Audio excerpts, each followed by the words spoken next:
আজ বানাচ্ছি উল মাখা বা উল ভর্তা। প্রথমেই উলটাকে ভালো করে ধুয়ে পরিষ্কার করে নিয়েছি, কারণ উলের গায়ে প্রচুর মাটি লেগে থাকে। তারপর উলটাকে এখন ছোট ছোট পিস করে কেটে নিচ্ছি।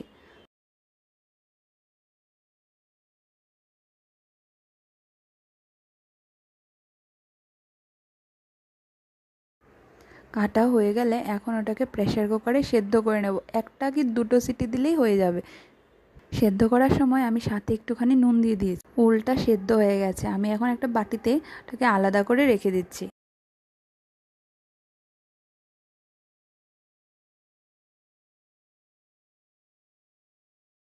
এবার কড়াইতে কিছুটা সর্ষের তেল দিয়ে একটা শুকনো লঙ্কা ভালো করে ভেজে নিচ্ছি। এবার উলটাকে গরম থাকতে থাকতে ভালো করে ম্যাশ করে নিচ্ছি। দিয়ে দিচ্ছি সর্ষে বাটা, একটুখানি নুন আর একটুখানি পাতিলেবুর রস। এবার সর্ষের তেল আর ভেজে রাখা শুকনো লঙ্কাটা দিয়ে মেখে নেব। এটা হলো নিরামিষ